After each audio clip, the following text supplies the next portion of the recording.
Of course, social ideas from outside Japan do penetrate, but slowly. It's very difficult for Japanese to be influenced by overseas lifestyles because of the huge cultural and linguistic barriers. I have seen other island countries in a similar situation as Japan is today come out of their shells and then benefit from contact with other cultures. The example I have in mind is the country I grew up in, Australia. Australia, unlike Japan, speaks English, the world language, thanks to England's colonising in earlier centuries. Prior to the invention of the jumbo jet, Australians were an insular-minded, unsophisticated and socially backward people. Although rich a century ago, Australians had the world's highest GNP per capita and today are still in the top rank. Once the jumbo jet came along and mass tourism really got started, large numbers of young Australian graduates in their 20s travelled from Australia to live in the UK and the US for a while. These countries were easier to live in because both are English-speaking countries and hence offered immediate linguistic access to their cultures. This experience profoundly disturbed them because they could see with their own eyes that in many respects they had grown up in an inferior culture which could not compete with the cultures they were visiting. This experience caused them to feel ashamed of the backwardness of their own culture, so when they returned, as most eventually did, it's hard to give up your cultural roots, they were motivated to improve the relatively backward institutions of their homeland. In the 1970s and 1980s, Australia suddenly became far more sophisticated, cosmopolitan and open to the world, and hence gained greater freedoms and happiness as a result. A similar phenomenon has yet to happen to Japan because the Japanese do not yet speak fluent English, despite 6 years of schooling in the language. When Japanese travel, they tend to go to Japanese hotels, stay in tight Japanese groups, and take photos of foreign landmarks, but have little or no human contact with the foreign local people. The Japanese tourists return to Japan with minds almost as narrow as when they left. How then can the Japanese be influenced by the social customs and values of other countries from which Japan could benefit so much if they cannot open up their insular minds? One probable answer is global digital TV. 1997 will see hundreds of TV channels in Japan beaming down from telecommunications satellites, most of them in English. I believe that world TV will cause a snowball effect of English becoming the world language to a greater extent than it is already. When Japanese citizens see that most TV programs are in English, they will learn to speak the language. Then the war of ideas can really begin. Japanese will be able to compare foreign lifestyles with their own, and in many cases will find that the traditional Japanese way of doing things will be seen as inferior in many respects. World TV will get the Japanese population thinking, and the rest of the world as well. Hopefully, the net result will be the creation of a more cosmopolitan, more interculturally sophisticated and happier Japan. But it hasn't happened yet. Maybe I'm living too soon in Japan, ahead of Japan's time. Sigh. Now that I live in Japan and am an ex-masculist, having invented the term and having been on the European media with masculist doctrine about 150 times, I feel motivated and responsible, given my experience and interest, to try to bring masculism to Japan, which in my view so desperately needs it. Japanese men are truly enslaved here. They do not have the freedom to simply change jobs easily from one company to another. The lack of true grassroots democracy in Japan, the incredible political passivity and lack of real union power has meant that the bureaucrats and the employers have been able to devise an employment system which makes it virtually impossible for a dissatisfied or bored employee of a major company to change to another company. I have seen this phenomenon firsthand. Japanese employers of large companies want their employees to stay with them for life. Companies invest a lot of training time, etc. in their employees and do not want to lose that investment. Also, an employee who feels his life is to be spent in the same company will usually develop a loyalty to that company, which is something that the employers want. So these employers are reluctant to employ someone who comes from another company. They feel that if he has been disloyal to the previous company, he might be disloyal again to theirs in the future. Thus, the individual needs and rights of the employee to control his own career development and working life are simply ignored by Japanese companies. This lack of basic freedom to change one's job is one of the aspects of Japan which truly makes me vomit. I feel truly hostile to this attitude. It means that Japanese men are enslaved by their companies. If you are bored by your job, or you feel you have real talent which is not being rewarded financially in Japan's traditional seniority-based salary system, Or if you want to move on, or if you want to change careers or whatever, then it's much harder to do so in Japan than in the West. The basic individual freedom to control one's choice of job and the company one works for, a freedom so precious to Westerners and so long fought for and now taken for granted, is not respected in Japan. I would not be surprised if it is this aspect of life in Japan that is the most alienating to Westerners. I'm constantly shocked by it. It doesn't affect me personally because my lab does not have a tenure system. The lab itself is an experiment, so has no assured long-term future, so contracts are annual and renewable, although the department heads and above, being NTT people and Japanese, have permanent jobs. This is one of the disadvantages of my lab. So I really feel sorry for Japanese men. They are slaves to their companies, slaves to their fluffy wives, and lead such mono-dimensional workaholic lives. There's little joy in their daily slog to and from work, doing the same old thing year in, year out, without the possibility of changing companies, let alone careers, because they're locked into a financial cage, without the possibility of earning less, because their wives do not have careers to take up the financial slack. If he wants to change careers and earn less for a while, but can't because of financial commitments equal to his salary, then he's stuck. He cannot change his life. Japanese men truly need masculinism to push women out to work, to get women educated to the limits of their female abilities, and to take up equal responsibility for the burden of earning the family living by taking up full careers. Women live into their 80s and have small children only for a small number of years. It's highly immoral that fluffies expect to be kept financially by men all their lives. When I get introduced to a Japanese fluffy, or any fluffy for that matter, my face sours. I don't respect her at all. I treat fluffies with the contempt they deserve. A fluffy to me is equivalent to a 19th century slaver of Negroes. Both expect other people to work for them without payment. Both are equally immoral. Feeling ran so high against Negro slavery in the US in the 19th century that it caused a civil war. I feel a similar hostility to a fluffy who lives off her husband's paycheck and spends her days playing tennis, cards, spending his money in shopping malls, going to flower arrangement classes, etc., and not bothering to shoulder half the financial burden. When the children are very small, the wife/mother is busy raising them. Then the two sectors are both working hard, but this is only for a few years. In Japan, and particularly in the professional classes that I frequent, fluffies have a wonderfully free, parasitic life in their 40s and 50s. They may have part-time jobs and have lots of time for their hobbies and friends. Fortunately for them, their husbands are robots and unquestioningly accept that they will earn the money and that their wives will spend it.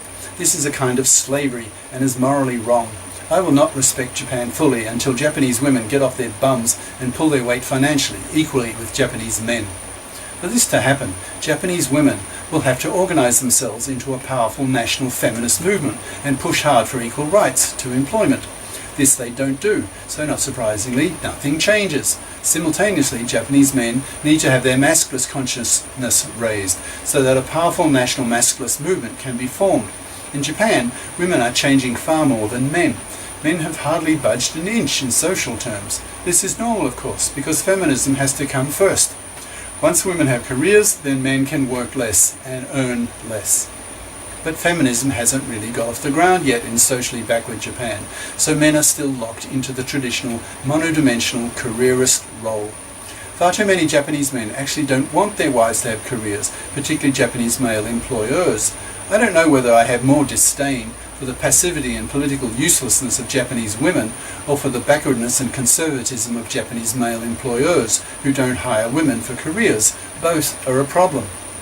In Japan, it's commonplace for husbands to live and work in one part of the country and to go home in the weekends to another part, instead of having their families move house to follow their jobs.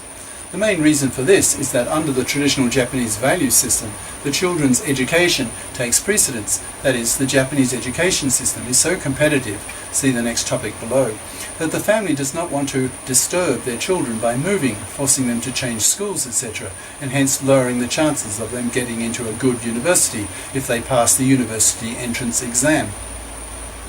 Hence the marriage really suffers. This assumes that the marriage is a good one in the first place, but if it's the usual lackluster Japanese marriage, maybe not a lot is lost. Japanese companies expect their employees to move to other locations. Since it's very difficult for an employee to change companies, it is very difficult for an employee to say no to an employer. No, I don't want to move. I don't want to be separated from my family, which would destroy my marriage, widow my wife, orphan my children, lower my emotional wealth, deprive me of sexual joy, etc. If you keep pushing for me to move, I'll change departments, or even companies. Screw you. That doesn't happen in Japan. Well, maybe with the young nowadays. Japanese don't have enough consciousness of grassroots democracy and individual rights to think like this. It's foreign to them. They have lived under authoritarian dictatorial governments for so many centuries that individual human rights that the West has fought for so long and now takes for granted are not respected in the East, at least not yet.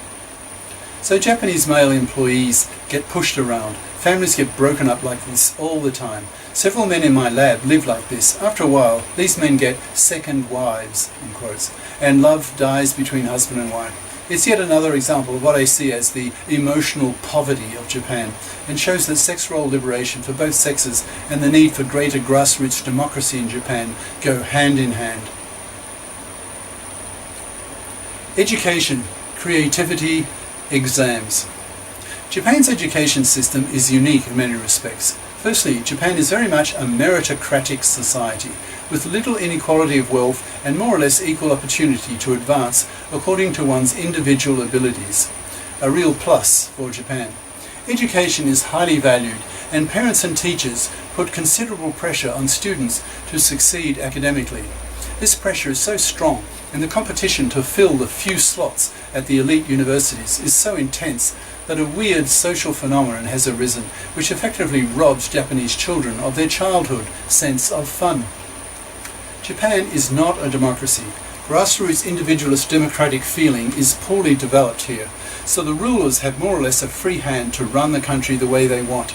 Employers want their employees to work for them for life, so once a young graduate joins a company, he, nearly always a he, is stuck there for life, and hence it is critically important that he gets into the right company from the start.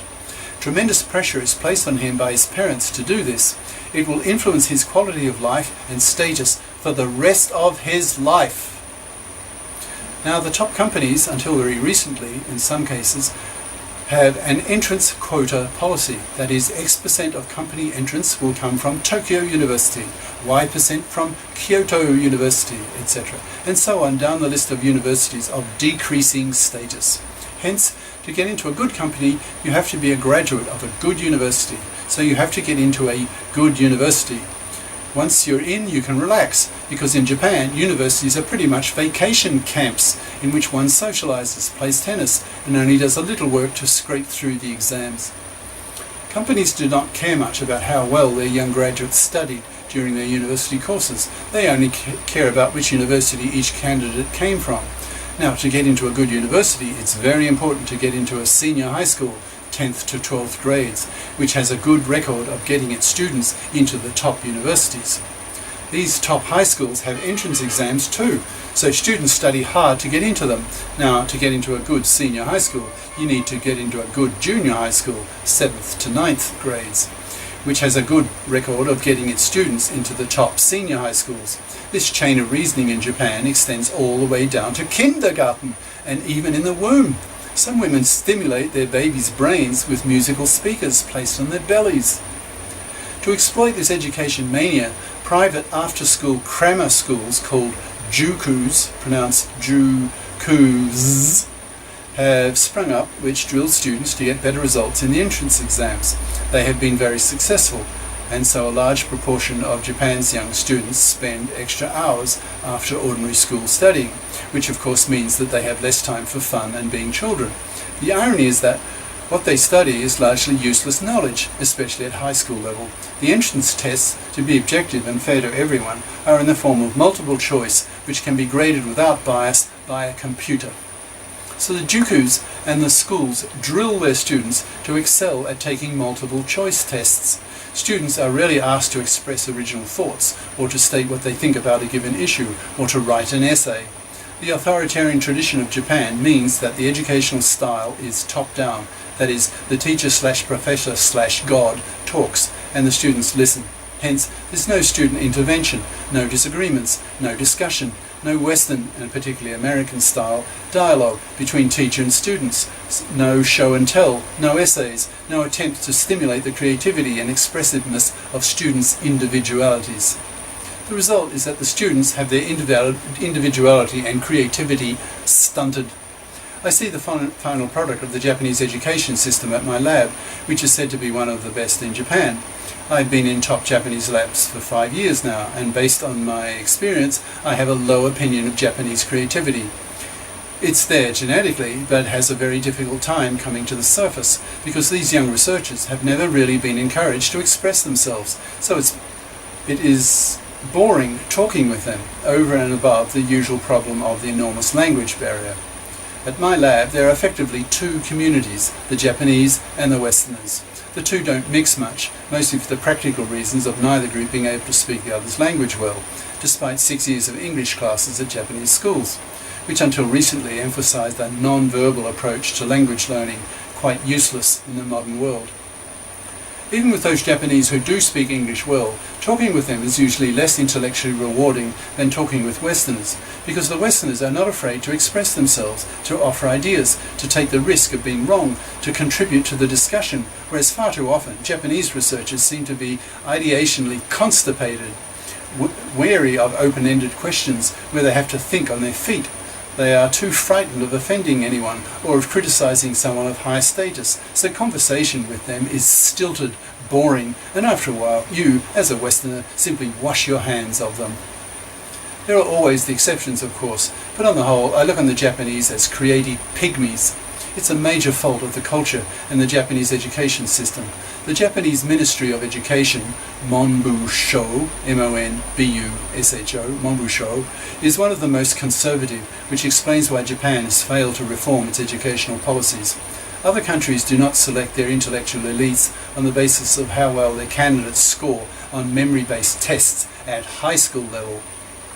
This is a stupid system which should have been thrown out years ago.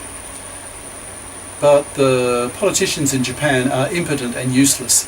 The Japanese population is too politically passive to assert its will, and the Monbusho bureaucrats are too creatively dull and insular to do anything about the problem. The result is that 12th grade high school students have to go through an examination hell at the end of their high school life to pass the university entrance tests. In my view, Japan's inability to reform its educational policies is symptomatic of the weaknesses of Japan.